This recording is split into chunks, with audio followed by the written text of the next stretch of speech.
જો આ વ્હીલ દોસ્તો બંધ થઈ જાય ત્યારે હું હપ્તાના કંઈથી ભરી શકું? વગર લીડર થઈને તમે વાત કરો સામને કે ભાઈ મારે આ પ્રોબ્લેમ છે, અને સચ્ચા નંબરમાં કે તમે જાણકારી પહેલે પૂરી પ્રાપ્ત કરો કે ખરેખર કોલ આવ્યા, ઘણા બધા મેસેજ આવ્યા, ઘણા બધા ફોનો બી આવ્યા મને એમ કહે છે કે અમૃતલાલ તમે અમને થોડીક સલાહ સૂચના આપો યાર, અમે બહુ દેવામાં બી બુડેલા છે, સાધનો ચાલતા નથી, સાધનો બહુ ઘરે પડી રહેશે. અને બીજા નંબરમાં કે ઘણા માણસોના હપ્તા રેગ્યુલર ભરાતા નથી. કે રેગ્યુલર કેમ નથી ભરાતા એનું કારણ છે કે સમયસર પૈસો મળતો નથી દોસ્તો. સમયસર નહીં પૈસો મળવાને કારણે હપ્તા ચૂકી જાય માણસો. ઘણા માણસોની તકલીફ એવી પડે છે કે સમયસર પૈસો ફાઇનાન્સમાં ભરી નથી શકતા, એટલે સામેથી ધમકીઓના ફોન આવે. સામેથી એક માણસને એવો કેસ છે કે 8,10,000 રૂપિયા ભરી ચૂકે છતાં વાહન ખીસાઈ જાય. એટલે શું સમજે છે એની જાતને? કેમ કે માણસો ગરીબ છે, બોલતા નથી આવડતું, કાયદા કાનૂન નથી જાણતા, એના માટે એ ગલત ઉપયોગ કરે છે. દોસ્તો હું આ વિડીયોમાં તમે પૂરું લાસ્ટ બની રહેના કહ્યું કે આજે એવી વાત બતાવવા જઈ રહ્યો છું તમે કે જે માણસો નથી જાણતા, નથી સમજતા, નથી આનો વિષય જાણતા, એની વિશે આજે બહુ મહત્વપૂર્ણ વાત કરવાના છે આજે. તો લાસ્ટ બની રહે. અને તમને આ જો વિડીયો સારો લાગે તો લાઈક શેર કોમેન્ટ જરૂર કરી દેના. આજે ટ્રેક્ટર સાફ કરતો હતો મેં તમને એક એવી વિગતોની વાત કરવા જઈ રહ્યો છું કે તમે જિંદગીમાં તમને કામ લાગશે આગળ પડતા. અને આની વાતની તમને ખાસ કરીને જરૂર પડશે દોસ્તો. કેમ? ઘણા માણસોના ફોન આવે છે મારી જોડે. હું અમૃતલાલ દાહોદ ગુજરાત બિલોંગ કરું છું. હું તમારું સ્વાગત કરું છું યુટ્યુબ ચેનલ પર ઓર ફેસબુક પર. આ ફેસબુક પર મારો વિડીયો જોતા હો તો લાઈક શેર કોમેન્ટ જરૂર કરી દેજો. અને યુટ્યુબ પર જોતા હશો તો બી તમને મારી ચેનલની પહેલી વાર અગર જોતા હો મારા વિડીયોની તો લાઈક શેર કોમેન્ટ જરૂર કરી દેના. અને બીજી વાર એમ કહી દઉં કે તમે જરૂરથી ફોલો કરજો, ગ્રુપમાં શેર કરજો. કોઈ ભાઈ તમારા થકી કોઈકનું કામ થતું હશે તો બહુ સારી વાત છે. હું એવી ઈચ્છા રાખું છું કે આ બ્લોગમાં તમે બહુ સમજશો અને આ બ્લોગ તમને બહુ કામ લાગશે. તો ચાલો શરૂ કરતો. એક માણસના એવા ફોન આવ્યા મારી જોડે કે અમૃતલાલ અમને 8,10,000 રૂપિયા ભરવા છતાં અમારું વાહન ખીચાઈ જાયનું કારણ શું છે? ભાઈ મેં એને એમ કીધું ભાઈ તમે તમારા ડોક્યુમેન્ટ્સ પૂરેપૂરા આપેલા છે, લોન કરેલી છે, 8,10,000 રૂપિયા તમે ભરી ચૂક્યા છો, તો એના કારણ શું છે? ગાડી ખીસવાનું, સાધન ખીસવાનું કોઈ મતલબ નથી, પણ તમે પહેલાં સાચવી અને જાળવી તમારા હપ્તા ટાઈમે ભરો દો ભાઈ. તો એને એમ કીધું કે અમે ટાઈમે ભર્યા છે, 15 દિવસ લેટ પડ્યા. એનામાં આ એજન્ટોએ શાળબાજી કરીને અમારી ગાડી ખેંચી લીધી છે. અને જ્યારે અમે હપ્તો ભરવા ગયા ત્યારે એમ કીધું કે કંપનીમાંથી ફોન આવે ત્યારે અમે હપ્તો લેશું, બાકી નહીં. ફેર પાછા એ લોકો આવી ગયા અને 2-4 દિવસ નહીં જવા દીધા અને પાછા ફોનો ચાલુ થઈ ગયા.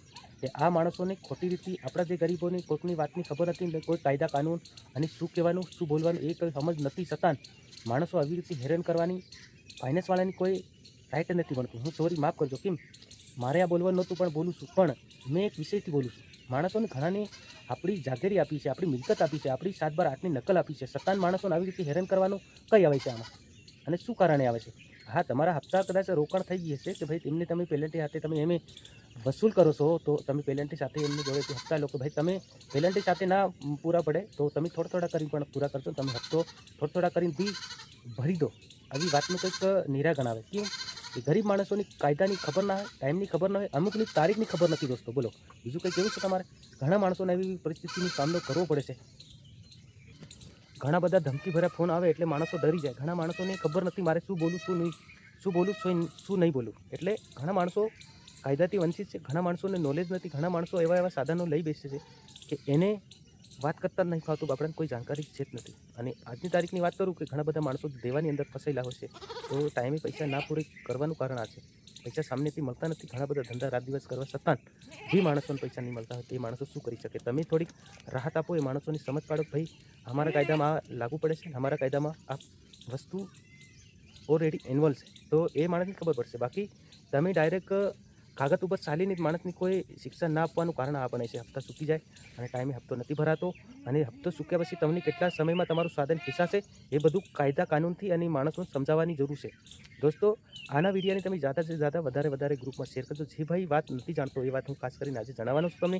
તમે સાધન લેતા પહેલાં તમે પહેલાં એકવારી કરો ભાઈ આ ફાઇનાન્સ સારી છે કેમ, અને બીજા નંબરમાં કે આ માણસો હેરાન કરે છે કે નથી કરતા એની પહેલાં એકવારી કરો. ત્રીજા નંબરમાં કે તમારો સાધનનો કદાચ ઇનકેસ હપ્તો ચૂકે એવું લાગે પહેલાં જઈને તમે મુલાકાત કરો. ભાઈ મારે હપ્તો આમ થઈ ગયું તેમ થઈ ગયું, જે બી તમને મેટર છે તમે પૂરો સોલ્વ કરવાની કોશિશ કરો, અને જે બી પૈસા ભરવાની બી કોશિશ કરો. ચોથા નંબરમાં કે તમે એનો મુકાબલો કરો, સામનો કરો અને બોલવાનું કામ કરો. કેમ કે જે હોય મેટર પૂરેપૂરું બોલવાનું કામ કરો, પૈસા મેળવવાની વધારે કોશિશ કરો. કેમ કે તમે પેનલ્ટી બી તમને ભરી નહીં શકો, જાતે દિવસે તમારી ઉપર આપતા હશે. તો માણસોને ઘણાની આવી રીતની પ્રોબ્લેમ ઊભી થતી જાય છે. માણસો વર્ષે વર્ષે વધારે દેવાની અંદર ઘૂસતા જાય છે. અને મારું એમ કહેવું છે કે તમે સાધન લો છો તો પૂરેપૂરો એનો ફાયદો ઉઠાવો, પૂરેપૂરું કામ કરો, પૂરેપૂરું એની હાથે રાત દિવસ એક કરીને અને એની ફ્રી કરવાની કોશિશ કરો.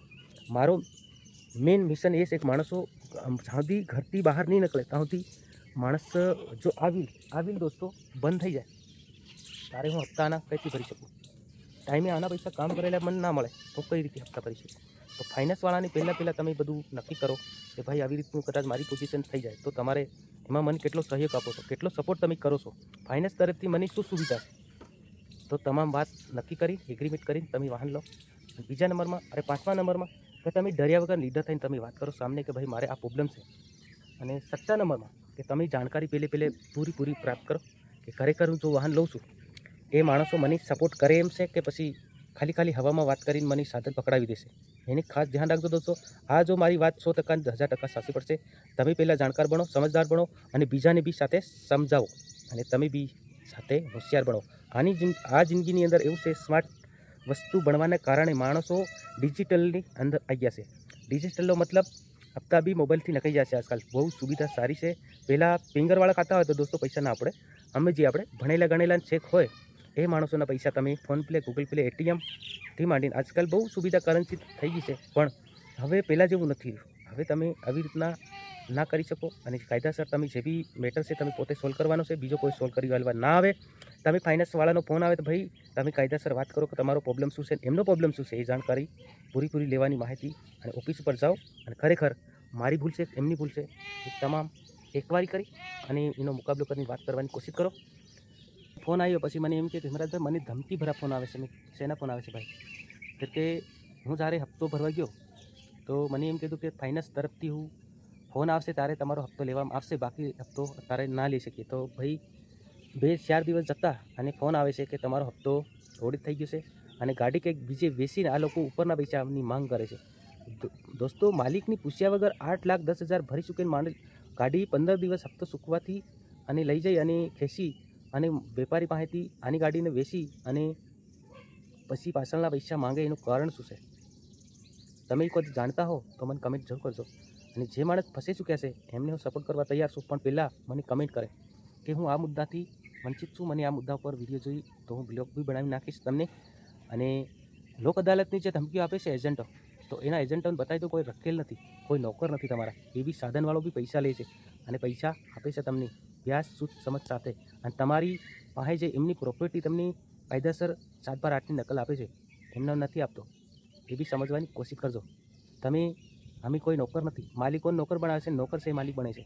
એનો મતલબ આ છે કે તમે માણસોને વંચિત રાખો છો તમારા કાયદા કાનૂનથી અને પાછળથી ધમકીઓ આપો અને સાધનો ખેંચી લીધો. એ કોઈ પાવર નથી હોતું. આવી રીતે ફાઇનાન્સો ના ચાલી શકે. હું તમને નેક્સ્ટ વિડીયોમાં ફેર મળીશું. આવા નવા વિડીયો જોવા માટે તમે હમારી ચેનલને ફોલો નહીં કરો, ફોલો બી જરૂરથી કરજો. ફેર મિલતા હું. Bye bye. જય હિન્દ, જય ભારત, જય આદિવાસી, જય જોહાર. આગલા વિડીયોમાં કંઈક નવીન આપણે વાત કરીશું.